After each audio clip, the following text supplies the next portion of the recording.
कहानी की शुरुआत में हम सैंडी नाम की एक 40 साल की औरत को देखते हैं जो कि एक हाउसवाइफ होती है। सैंडी अपने पति और 2 बच्चों के साथ बहुत खुश थी और वो उनसे बहुत प्यार करती थी। फिर एक दिन सैंडी जब अपने बेटे की बर्थडे पार्टी की वीडियो देख रही थी तब उसे पता चलता है कि उसके पति का मॉली नाम की एक औरत के साथ अफेयर चल रहा है। अब ये देखकर वो बहुत दुखी होती है, जिसके बाद वो अपने पति से डिवोर्स लेकर अपने बच्चों के साथ न्यूयॉर्क आ जाती है। अब अपना घर चलाने और एक नई जिंदगी की शुरुआत के लिए सैंडी नौकरी ढूंढने लगती है और इसके साथ ही उसे रहने के लिए एक जगह भी चाहिए थी, जिसके लिए वो एक कैफे में जाती है जहाँ पर उसकी मुलाकात एरम नाम के एक 25 साल के लड़के से होती है। एरम का भी रिसेंटली ब्रेकअप हुआ था और वो दोनों ही अपनी लाइफ में खुशी ढूंढ रहे थे और इसके साथ ही सैंडी भी अपने बच्चों के साथ न्यूयॉर्क की लाइफ में एडजस्ट होने की कोशिश कर रही थी। इसके लिए वो एक सेल्फ डिफेंस की क्लास ज्वाइन करती है जहाँ पर उसकी मुलाकात फिर से एरम से होती है। एरम को ग्रेजुएट होने के बाद भी कोई खास अच्छी नौकरी नहीं मिल रही थी, इसलिए उसे पैसों के लिए वो भी काम करना पड़ रहा था जो करना उसे पसंद नहीं था।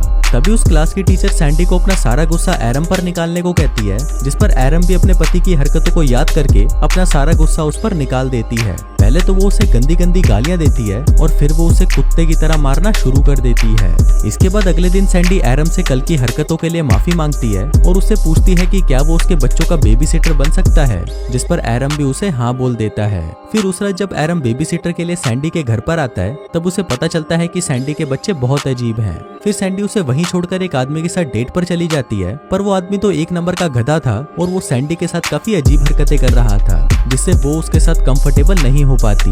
वहीं घर पर एरम धीरे धीरे सैंडी के बच्चों का दोस्त बन गया था, पर दूसरी तरफ वो आदमी तो सैंडी के साथ और भी अजीब हरकतें कर रहा था।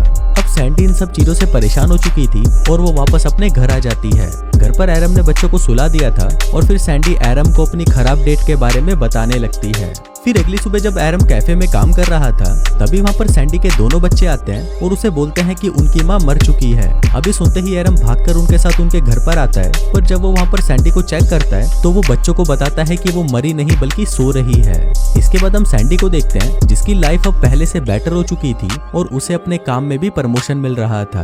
अब क्योंकि सैंडी का काम भी बढ़ रहा था इसलिए वो एरम को परमानेंट बेबी सिटर की जॉब ऑफर करती है, पर उसके इस काम से एरम के मॉम डैड बिल्कुल भी खुश नहीं थे, क्योंकि एरम ने एक अच्छे कॉलेज से ग्रेजुएशन की थी और वो नहीं चाहते थे कि एरम बेबी सिटर वाली जॉब करे। इसलिए उनके कहने पर एरम बेबी सिटिंग के साथ साथ एक बड़ी कंपनी में जॉब भी ढूंढने लगा।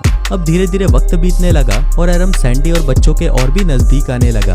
वहीं सैंडी के दोस्त भी समझ जाते हैं कि सैंडी अब एरम को पसंद करने लगी है। दूसरी तरफ एरम को भी अब दूसरी लड़कियों में कोई इंटरेस्ट नहीं था और उसे भी सिर्फ सैंडी और उसके बच्चों के साथ ही रहना पसंद था।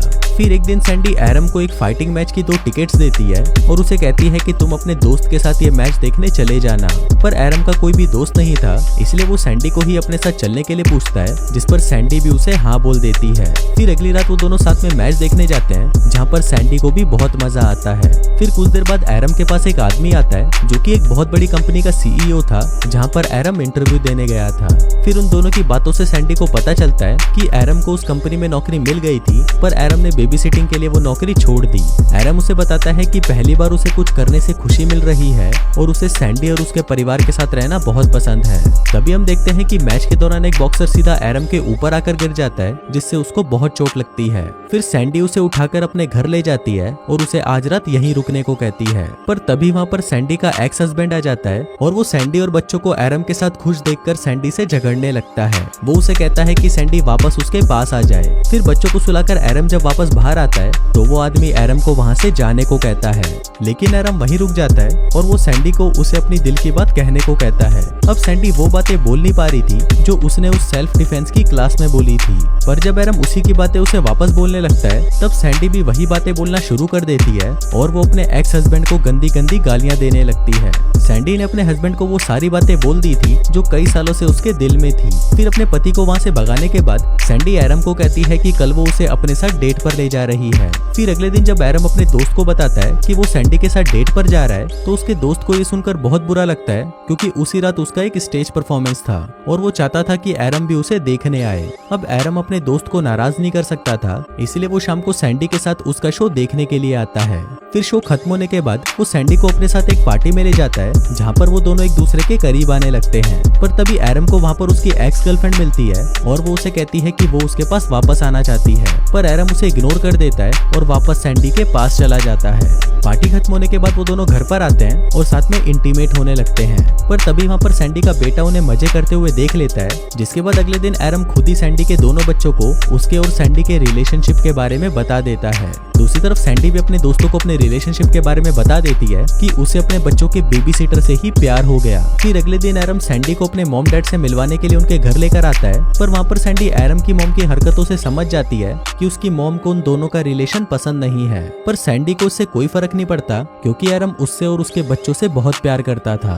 पर क्योंकि एरम की उम्र सिर्फ 25 साल थी, इसलिए सैंडी के दोस्त उसकी और एरम की रिलेशनशिप का मजाक उड़ाने लगे थे, पर एरम को इस बात से कोई फर्क नहीं पड़ता।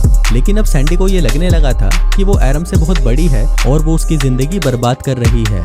फिर एक दिन ऑफिस में काम करते हुए सैंडी को बहुत ही अजीब फील होने लगता है और तब उसे पता चलता है कि वो प्रेग्नेंट है। फिर रात को सैंडी इस बारे में एरम को बताती है, जिसको सुनकर पहले तो एरम घबरा जाता है, पर फिर बाद में वो सैंडी को कहता है कि वो भी यही चाहता है कि सैंडी और एरम हमेशा साथ में रहें। फिर अगले दिन जब वो दोनों डॉक्टर के पास जाते हैं तो डॉक्टर उन्हें बताता है कि सैंडी प्रेग्नेंट तो है, पर वो इस बच्चे को जन्म नहीं दे पाएगी क्योंकि उसकी उम्र बहुत ज्यादा है। अभी सुनकर सैंडी परेशान हो जाती है और बाहर आकर वो एरम से झगड़ने लगती है। झगड़े के दौरान वो एरम से कहती है कि उनका साथ में रहना सही नहीं है क्योंकि वो उससे 15 साल बड़ी है और उनका रिलेशनशिप आगे नहीं चल सकता।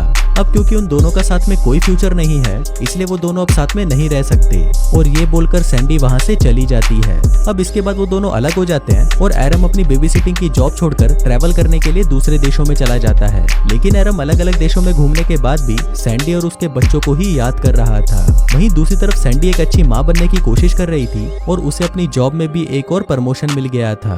अब ऐसे करते करते 5 साल बीत जाते हैं और सैंडी एक सक्सेसफुल रिपोर्टर बन जाती है और वहीं एरम दुनिया के अलग अलग देशों में घूमते हुए बच्चों को पढ़ाने लगता है। एरम के साथ काफी लड़कियां रिलेशनशिप में आने की कोशिश करती हैं, पर एरम उन्हें मना कर देता है क्योंकि अब वो अकेले रहना चाहता था। फिर एक दिन हम सैंडी को उसके बच्चों के साथ एक रेस्टोरेंट में देखते हैं। तभी सैंडी की मुलाकात वहाँ पर एरम से होती है और वो दोनों ही एक दूसरे को देखकर बहुत खुश होते हैं। फिर एरम उसे बताता है कि कुछ सालों पहले बांग्लादेश में उसने एक बच्चे को अडॉप्ट कर लिया था और अब वो दोनों साथ में रहते हैं।